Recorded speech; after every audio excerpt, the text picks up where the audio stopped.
Once upon a time, yes, you heard that Iran and Israel were not enemies. In fact, they were strategic allies.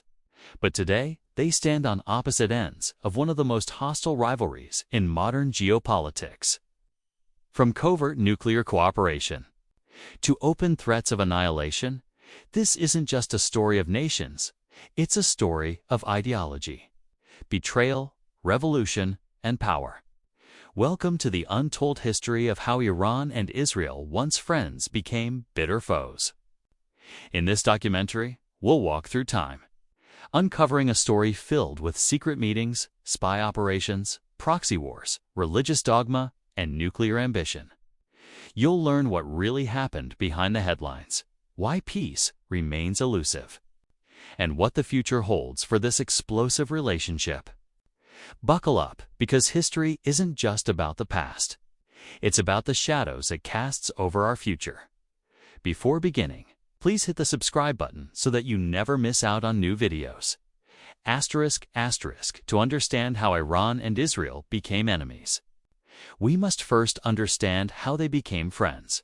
It's the early 1950s. The world is still recovering from World War II.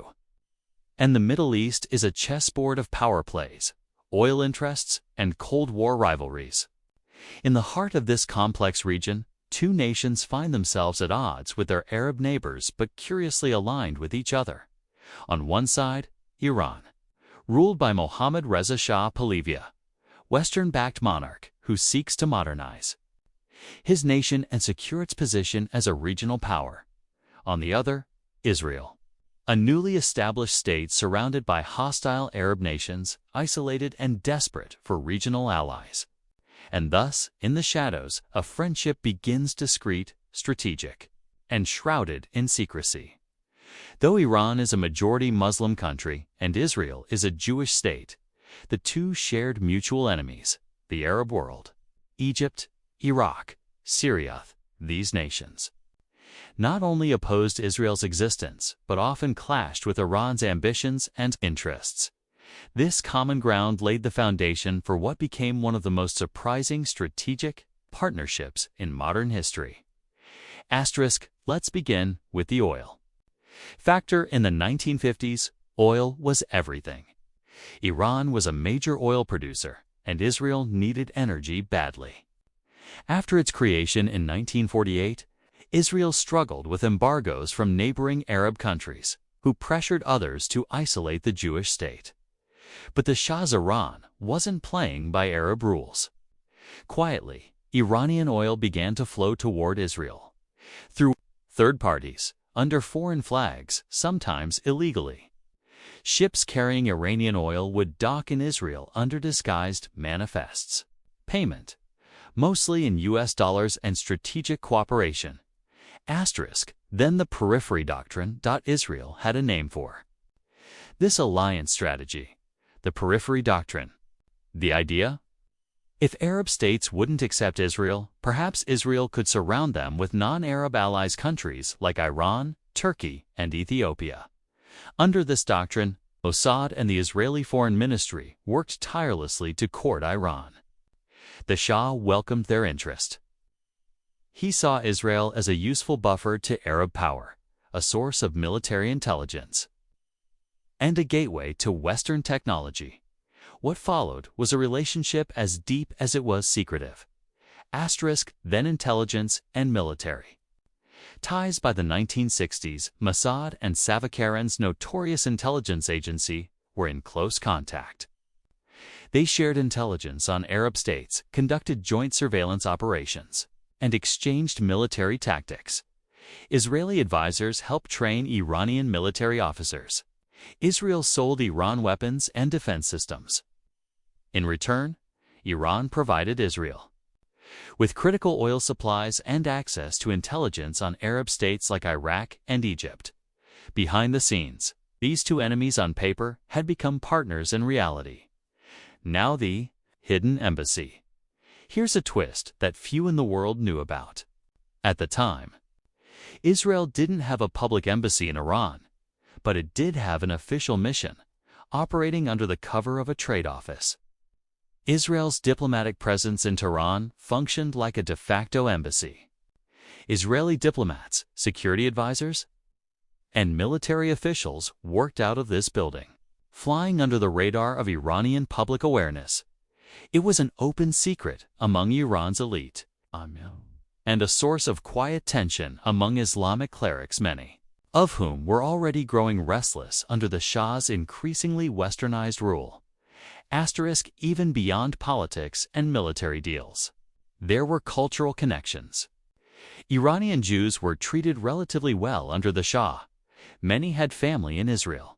Trade in technology, medicine, and agriculture slowly began between the two nations by the early 1970s.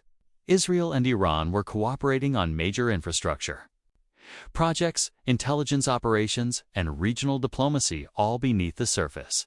But then, everything changed. What seemed like a stable alliance, built on convenience and secrecy, was about to be shattered by a single, monumental event: the Iranian Revolution. And with that, the covert friendship would dissolve almost overnight, replaced by slogans, threats, and proxy wars.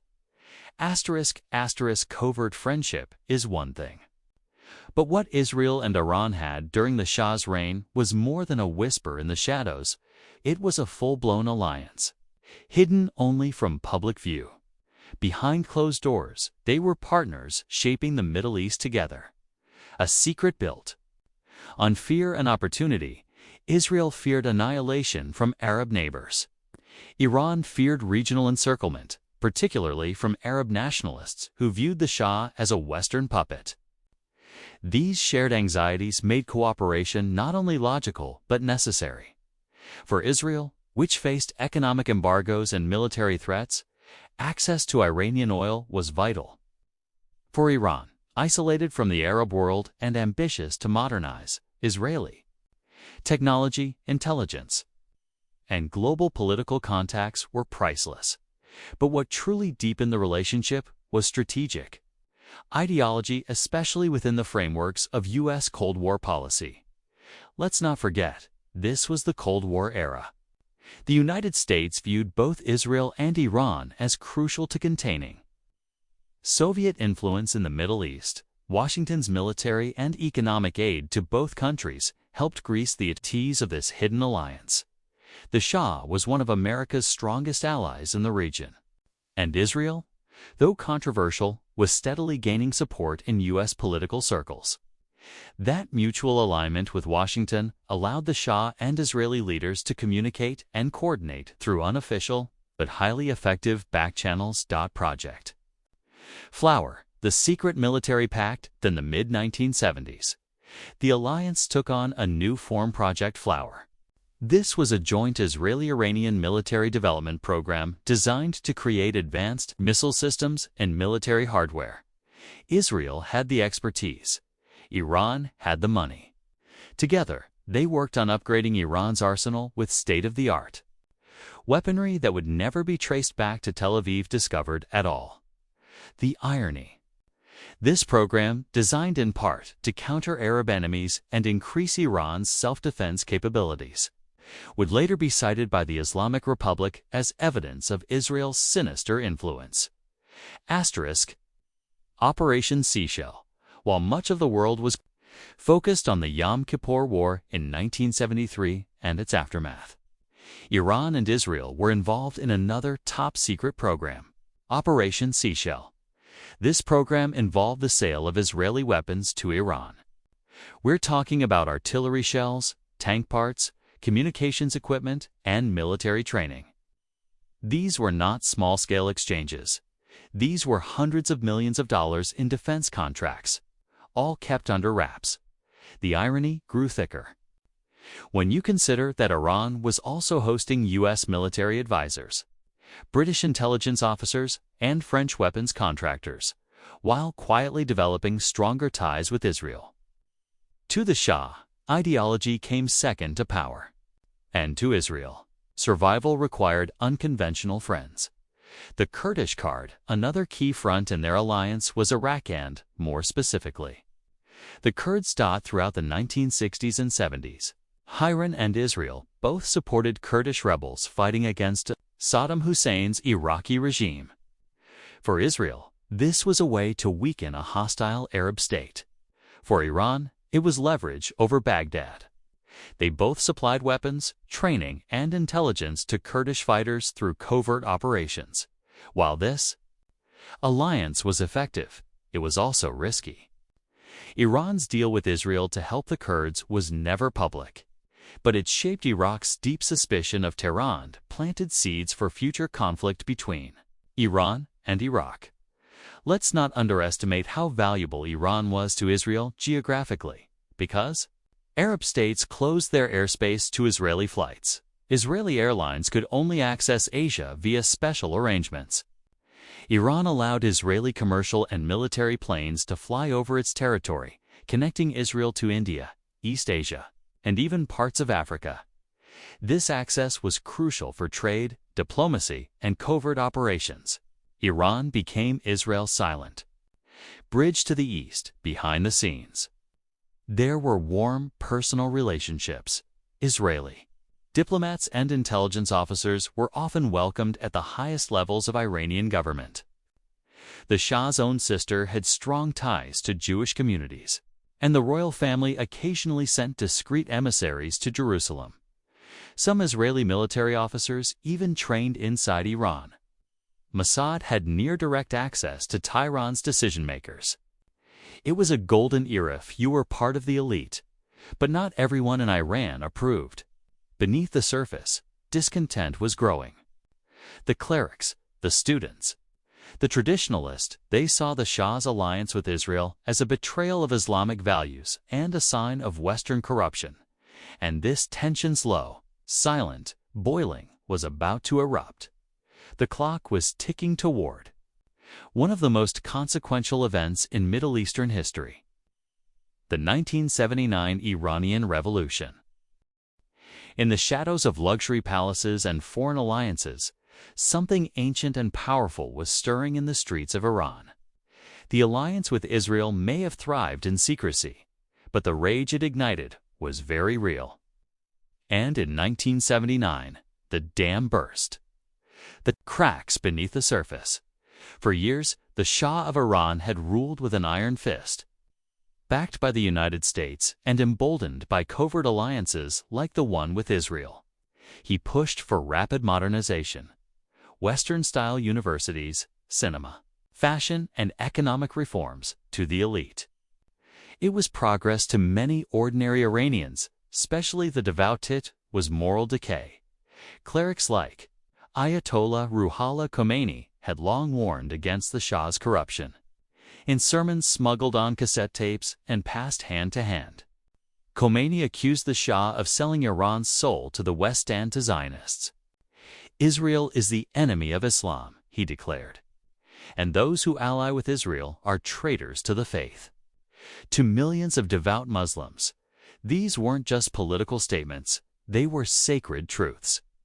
Fueled by poverty, repression, and resentment, revolution brewed in every corner of the country. In January 1979, after months of protests, mass killings, and strikes that paralyzed the nation, the Shah fled Iran. 2 weeks later, Khomeini returned from exile to the thunderous welcome of millions. And almost overnight, Iran changed. The monarchy was gone. The Islamic Republic was born. The West was shocked. Iran's elite were terrified. Israel, however, was confused and then betrayed. Almost immediately, the new Islamic regime declared Israel an illegitimate state, where the Shah had worked with Mossad. Khomeini now openly praised Palestinian resistance groups. Where Iran once secretly aided Israeli operations, it now vowed to liberate Jerusalem. Israel, to Khomeini, was not just a political rival, it was a religious enemy.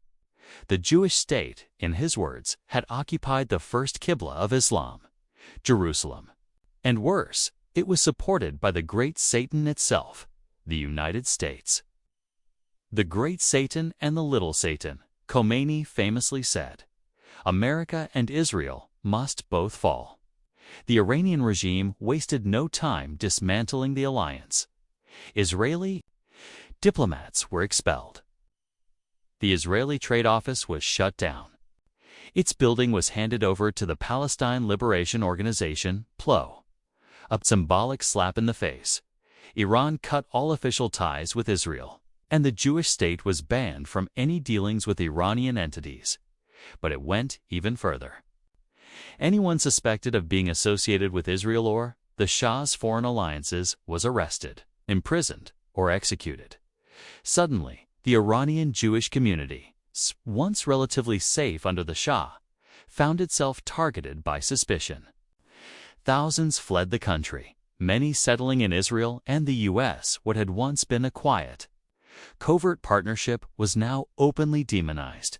Khomeini's sermons became state policy. Murals were painted across Tehran calling for Israel's destruction. Schoolchildren chanted death to Israel alongside death to America. A state once allied with Israel in the dark was now its loudest enemy in the light. And yet, the new regime still had the Shah's military, oil money, and strategic geography. The stage was set not just for rivalry, but for an entirely new kind of war. Not a conventional battlefield war, but a war of ideology, proxies, and shadows in Tel Aviv. There was disbelieved fear. The Israeli government had long relied on Iran as a crucial ally in a hostile region. Now, not only had that ally turned, but it had become a revolutionary power with a vision to export Islamic revolution and destroy the Zionist state. And this wasn't just rhetoric. Iran began funding Palestinian resistance groups and calling for a united Islamic front against Israel. Israel now found itself back where it had started, isolated, surrounded, and under threat. But this time, it had one more thing to worry about. Iran wasn't just anti-Israel, it was soon to become nuclear-curious. It wasn't just policy, it was doctrine.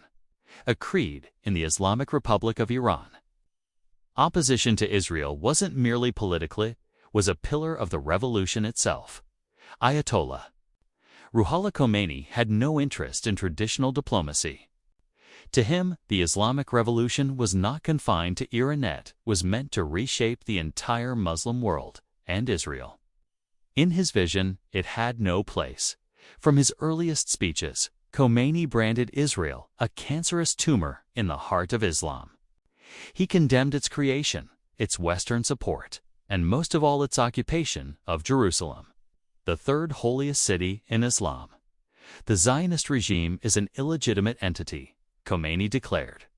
It must be removed from the page of history.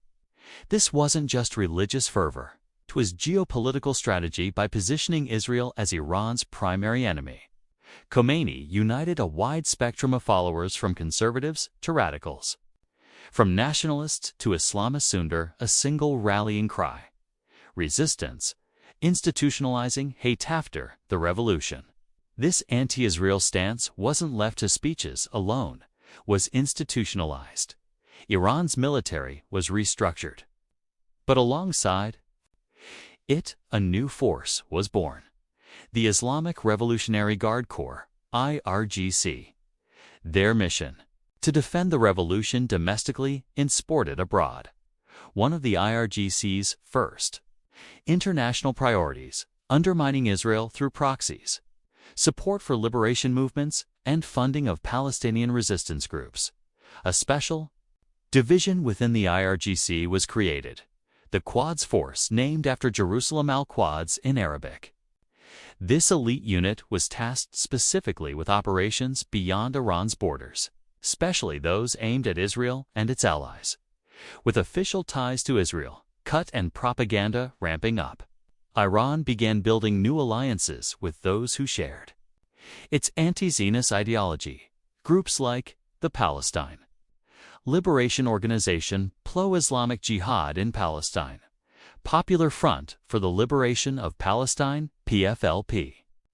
But most importantly, Hezbollah, this Lebanese Shiite militia. born during the Israeli occupation of southern Lebanon in the early 1980s, became Iran's most loyal proxy and most effective tool against Israel.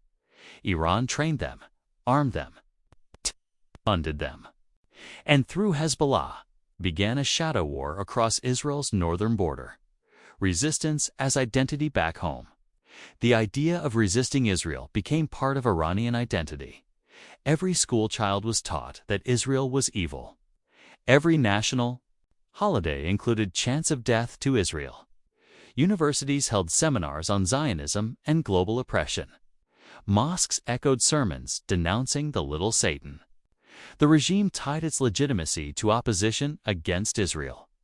Supporting Palestine became a religious obligation. Hatred of Zionism was synonymous with patriotism, and this belief wasn't limited to Khomeini's time. Every supreme leader who followed Ali Khamenei included continued this doctrine.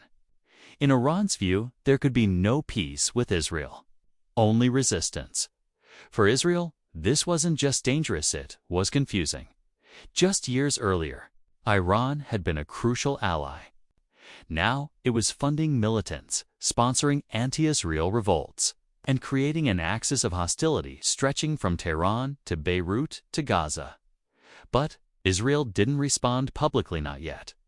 Instead, it turned to covert operations, intelligence gathering, and preemptive strikes. In backrooms and bunkers, Mossad drew up a new playbook. One where Iran wasn't just a rival, but the primary existential threat. And as Iran's rhetoric intensified, Israel began taking steps that would shape the next 4 decades of regional conflict. But before that, another twist.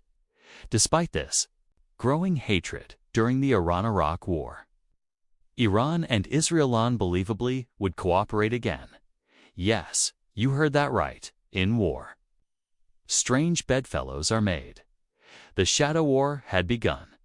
In the next chapter, we'll see how Khomeini's doctrine of resistance shaped the future of Iran's foreign policy and made conflict with Israel a core part of its national identity. In geopolitics, enemies aren't always enemies.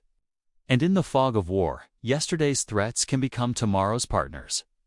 Just 1 year after Ayatollah Khomeini vowed to erase Israel from the map, Iran secretly accepted Israel's help in a desperate bid to survive.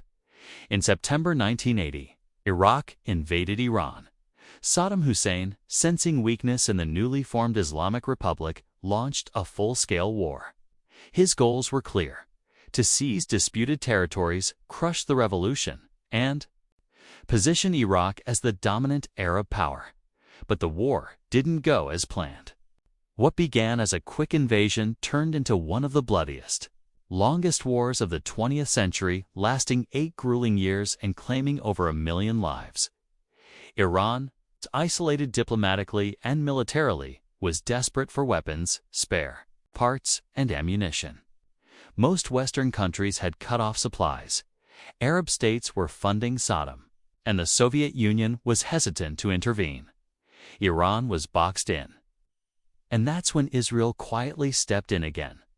Despite the rhetoric of death to Israel, behind closed doors, Iranian officials sent discreet signals. They needed weapons. And Israel, ever pragmatic, saw an opportunity.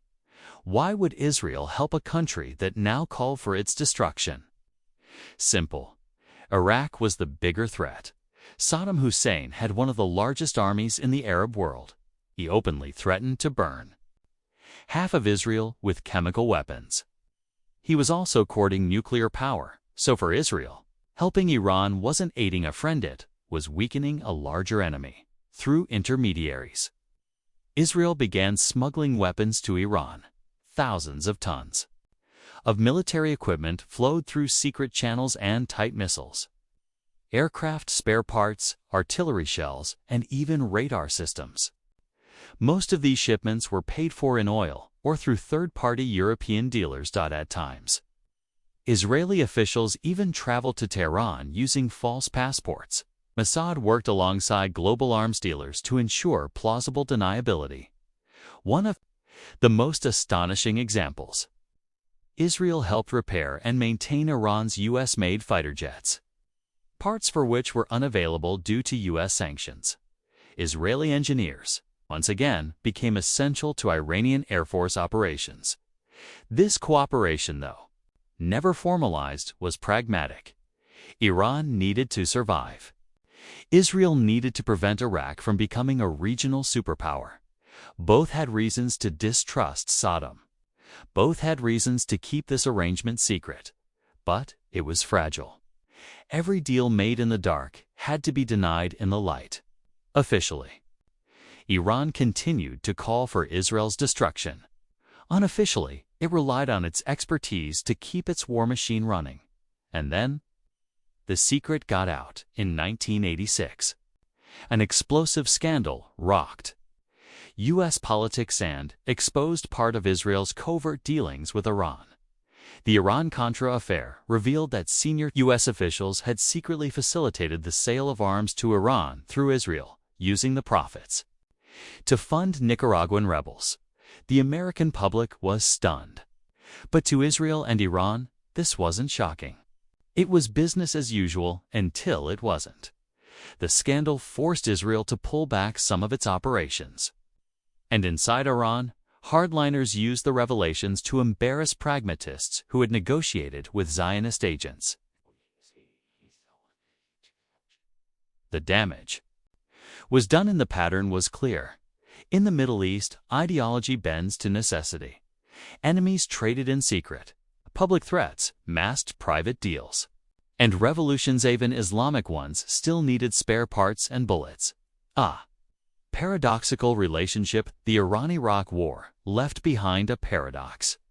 Iran, despite its fiery anti-Israel stance, had relied on Israeli weapons to defend itself.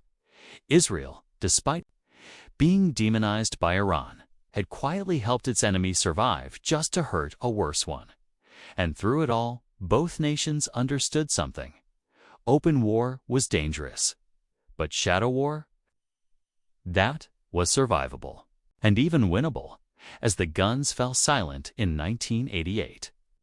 The Islamic Republic turned its attention elsewhere, not to peace, but to new forms of warfare, and the next chapter would change everything. Iran would stop relying on Israel and start attacking it through Hezbollah.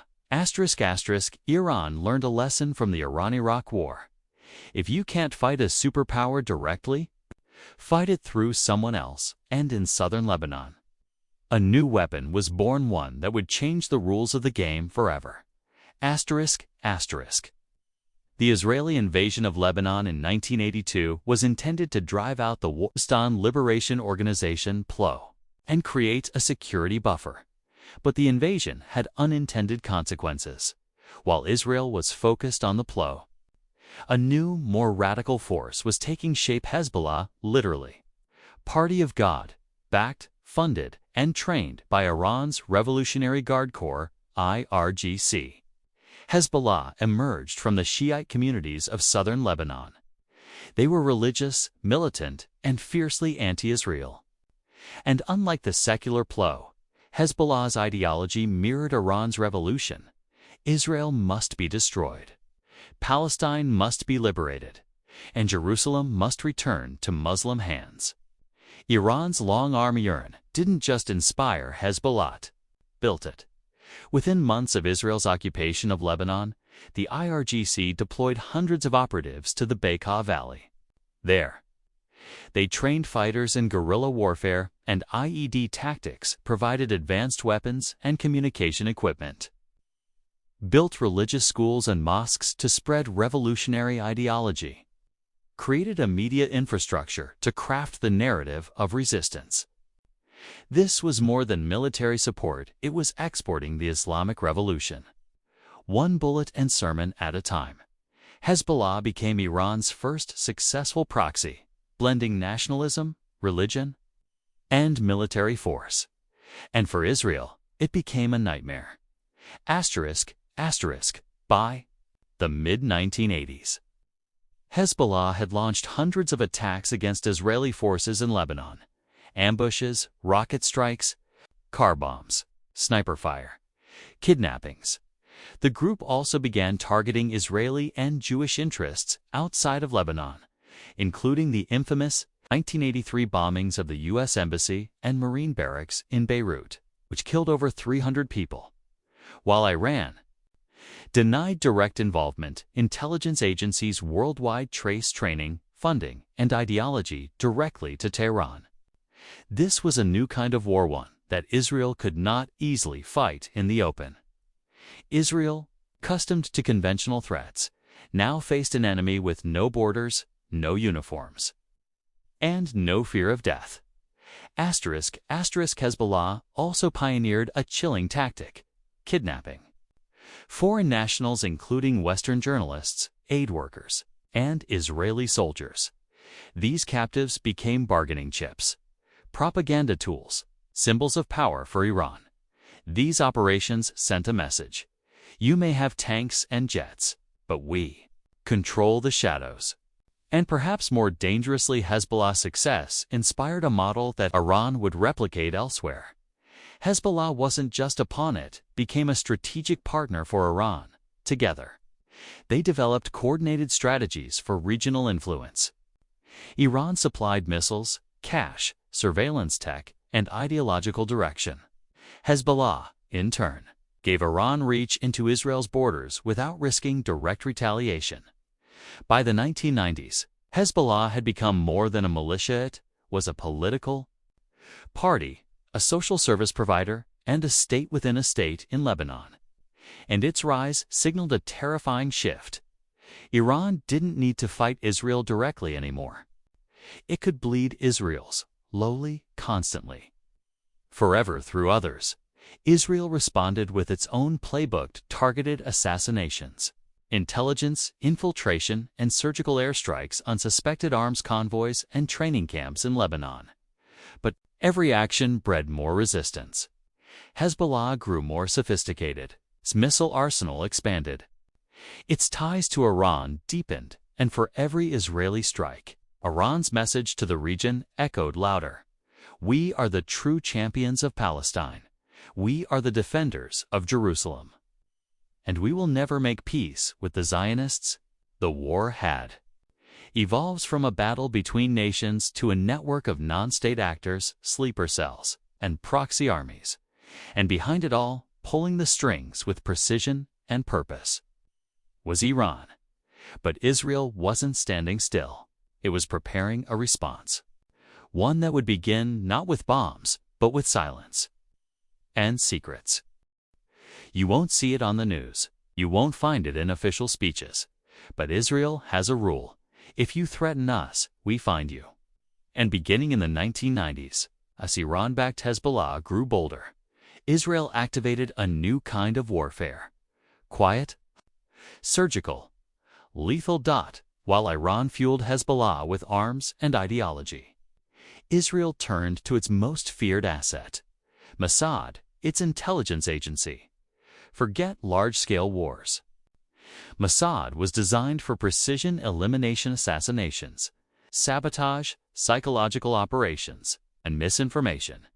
If Iran wanted to bleed Israel through proxies, Israel would respond in the shadows by cutting off the head of the snake, one figure at a time. In 1992, Israel took one of its boldest steps. Abbas al-Musawi, Hezbollah's Secretary General, was assassinated in a helicopter strike as he drove through southern Lebanon with his wife and child. The message was unmistakable: Israel would not tolerate Hezbollah's growing power. Hezbollah responded with a deadly bombing of the Israeli embassy in Buenos Aires, Argentina, killing 29 people. The war was now global, but Israel wasn't done. Throughout the 1990s and 2000s, a series of covert operations unfolded. Key Hezbollah commanders mysteriously disappeared. Iranian arms shipments vanished or exploded mid-transit. Secret facilities were struck with pinpoint airstrikes, without Israel taking responsibility. Disinformation campaigns turned allies against each other. Israel had embraced the art of the long game. It would not stop Hezbollah overnight, but it would weaken it from within, step by step. strike by strike. While Hezbollah was the immediate threat, Israeli intelligence was also looking east toward Iran's growing military and nuclear ambitions. The core concern: Iran's nuclear program. Israel, already haunted by the Holocaust and surrounded by hostile nations, could not allow a state that called for its destruction to possess a nuclear bomb, as whispers of Iran's secret nuclear sites began to leak in the early 2000s. Mossad shifted gears. Deep infiltration of Iran's scientific community, tracking and sabotaging uranium enrichment facilities. Cyber espionage. On an unprecedented level, mysterious assassinations of nuclear scientists on the streets of Tehran. One of the most famous cyber weapons in history was deployed Stuxnet, a joint Israeli-American virus that crippled Iran's Natanz uranium enrichment facility, setting back the nuclear program by years. No missiles, no troops, just code. And the message? We see everything, we know everything, and we will strike without warning. By the 2010s, the Israel-Iran conflict had evolved into a full-fledged shadow war fought on multiple fronts. Lebanon, Hezbollah amassed over 100,000 missiles pointed at Israeli cities. Syria, Iran attempted to build a permanent military presence. Gaza, Iran funneled money and arms to Hamas and Islamic Jihad. Africa and Latin America, Iranian proxies targeted Jewish institutions. Cyberspace, both sides launched cyber attacks on infrastructure, financial systems, and sensitive data. Israel's response remained consistent: strike hard. Strike quietly, never admit it. Over 1,000 airstrikes were carried out against Iranian targets in Syria alone between 2013 and 2023. Convoys were bombed. Missile depots were destroyed. High-ranking IRGC officers were eliminated, often with no one claiming responsibility. But Tehran knew, and every death whispered the same message: we are not afraid of you.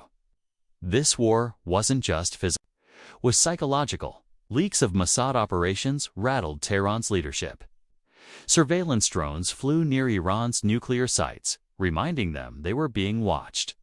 High-profile betrayals within Iranian ranks created deep mistrust. Anonymous videos and hacked footage embarrassed Iran's security forces. Israel wasn't trying to conquer territory, was trying to erode confidence, break chains of command, and keep Iran's ambitions in check. And for a while, it worked. But Iran didn't back down. Instead, it doubled down, investing even more in proxy warfare, nuclear technology, and anti-Israel rhetoric. The game of chess had turned into a multi-board war, where every move triggered another. And at the center of it all was the nuclear question. Asterisk, asterisk, a single bomb. That's what it would take to end millions of lives, reshape borders, and ignite a war that could engulf the world. And for Israel, a nuclear Iran is not just unacceptable, it's an existential threat. This part of the story is not about diplomacy, it's about survival. Now, about survival's nuclear ambition. Iran's nuclear program dates back to the 1950s, when it was ironically started with American support under the U.S.-led Atoms for Peace initiative. But after the 1979 revolution, everything changed. The Islamic Republic inherited nuclear infrastructure and, over time, turned it toward a different path. Though Tehran claimed its ambitions were peaceful, enriching uranium for energy and medical use, intelligence reports painted a different picture. By the early 2000s, the world began to suspect Iran wanted the bomb to Iran. A nuclear weapon would mean deterrence against Israel and U.S. intervention. Prestige in the Islamic world, insurance for regime survival, and perhaps the ability to challenge Israeli military superiority to Israel. It meant doomsday. Israel's red line: Israel has always been clear. We will not allow Iran to develop nuclear weapons. This wasn't just policy. was a national security doctrine, and as Iran's nuclear program advanced, building underground bunkers, enriching uranium, and expanding centrifuge capacity, every weapon in its arsenal, not bombs, not missiles, intelligence, sabotage, and assassination. A trail of death, scientists in the crosshairs between 2010 and 2012. A chilling pattern emerged in Iran. Dr. Majid Shahriari, blown up in a car explosion in Tehran.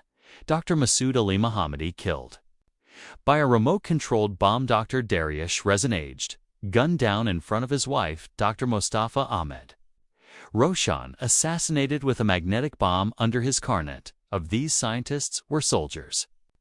They were physicists, engineers, and academics, and yet they became targets in a war of invisibles.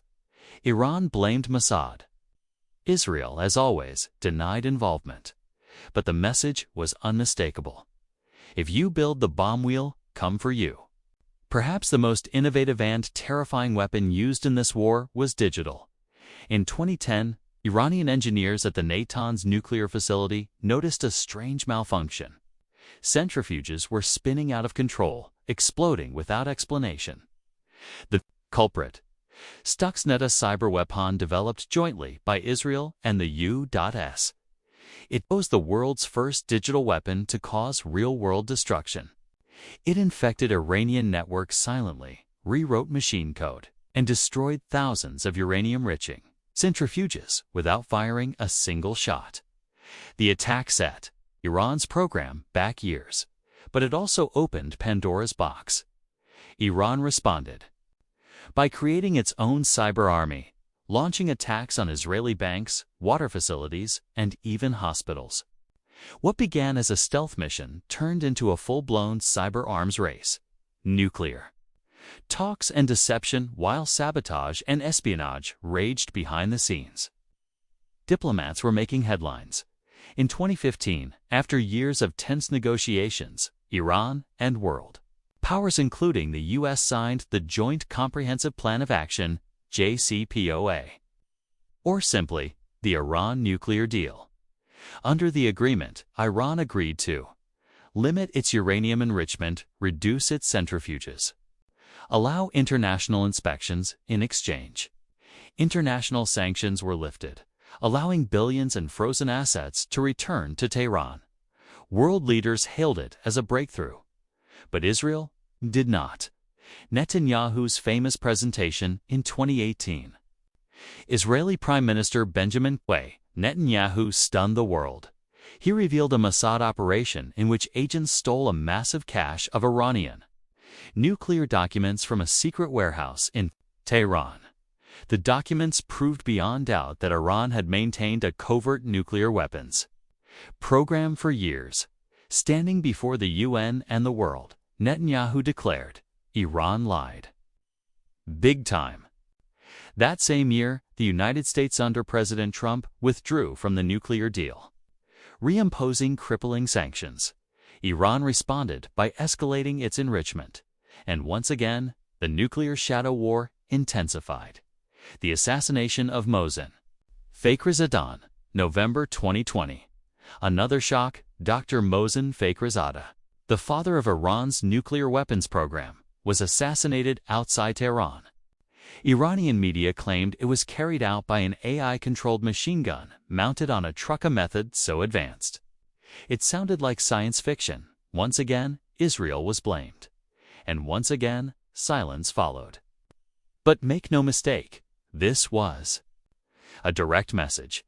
Israel had eyes inside Iran, deep inside, and it was prepared to strike anytime, anywhere.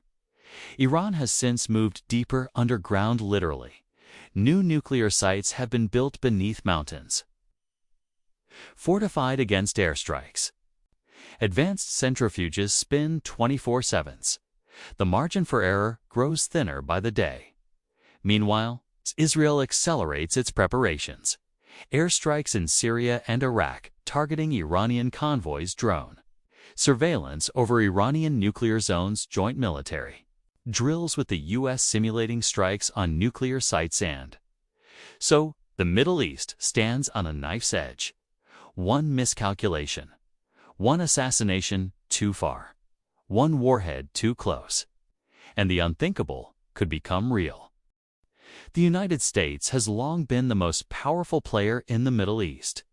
But when it comes to the tangled relationship between Iran and Israel, America's role is anything but simple.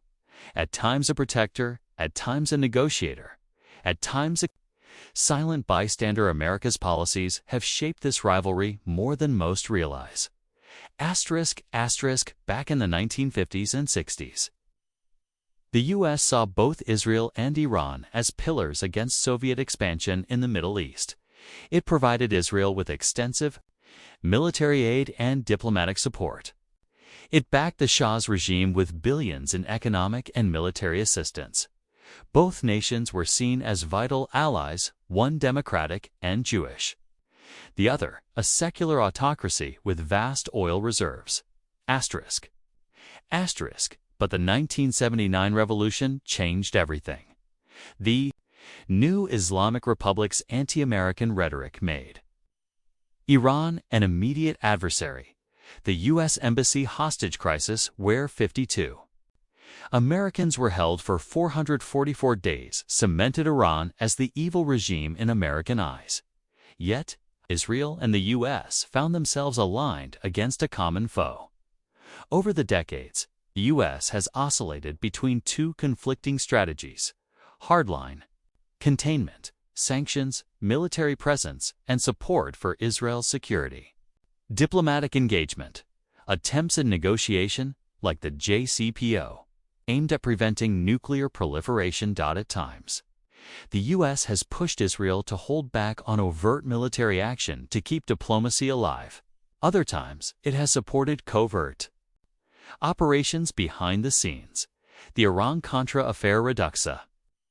Secret arms sales to Iran in the 1980s via Israel revealed America's complicated stance, publicly hostile, privately pragmatic despite official condemnation. American interests sometimes aligned with covert cooperation, especially when countering Soviet influence or managing regional stability. Today, America maintains a significant military presence in the Middle East, including bases in Qatar, Bahrain, and the UAE, aimed at deterring Iran. At the same time, it supports Israel with cutting-edge defense systems like the Iron Dome, shielding Israeli cities from missile attacks launched by Iranian-backed groups. America's wars in Iraq and Syria have further complicated the picture. It's often acting as a buffer or a battleground between Iran and Israel's conflicting ambitions.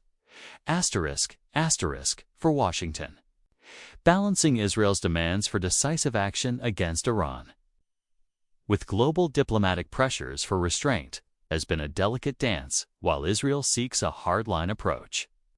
The U.S. sometimes prefers sanctions and diplomacy to avoid regional chaos. And Iran, aware of these divisions, exploits them, offering talks while expanding its influence through proxies. The Biden administration and beyond, currently, the U.S. under President Biden has signaled a willingness to re-engage with Iran on nuclear issues, seeking a revival of the JCPOA. Israel, wary of any deal that doesn't dismantle Iran's nuclear ambitions, remains skeptical. The risk? A fractured alliance, miscommunication, and a race against time where missteps could ignite direct conflict. The rivalry between Iran and Israel is not just a bilateral dispute. It's a proxy war, a clash of ideologies, a Cold War echo, and a battleground for regional dominance, with the United States caught in the middle as alliances shift and strategies evolve. The only certainty is that the struggle is far from over. The Iran-Israel conflict isn't confined to their borders. It's a sprawling battlefield stretching across the Middle East, fought by proxy armies, political puppets, and hidden hands. From the deserts of Syria to the mountains of Yemen, this war shapes the fate of millions. Since the start of the Syrian civil war in 2011, Iran has invested heavily in preserving Bashar al-Assad's regime. Why? Because Syria is Iran's strategic gateway to Lebanon and Hezbollah, and a critical corridor to the Mediterranean. Iran has sent thousands of IRGC troops, along with allied militias from Iraq, Afghanistan, and Pakistan. For Israel, this proximity is a nightmare. Israeli jets have carried out hundreds of airstrikes targeting Iranian weapons shipments, missile factories, and military bases inside Syria. Each strike escalates tensions. But Israel argues it must act to prevent advanced weaponry from reaching Hezbollah. Hezbollah remains Iran's most potent proxy, with tens of thousands of rockets pointed at Israeli cities. Hezbollah's arsenal continues to grow. Their involvement in Syria, alongside Iranian forces, has further hardened the group's military capabilities.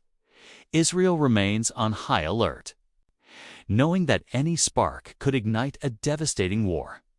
Asterisk, asterisk, though Hamas is Sunni and often at odds with Iran's Shiite leadership, Tehran still provides financial and military support to Palestinian Islamic Jihad and other groups opposing Israel. Rocket attacks from Gaza are a constant threat, prompting Israeli military responses.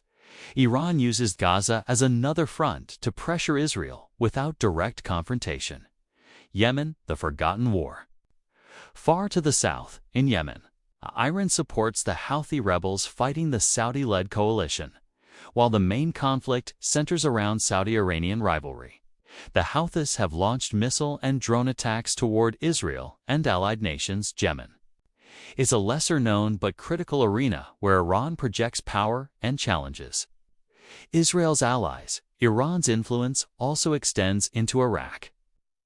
Through political parties and militias loyal to Tehran, these groups have targeted U.S. bases and occasionally Israeli interests, further complicating the regional security landscape. The proxy war's toll. For civilians across the region, this proxy war means displacement, destruction, and daily danger.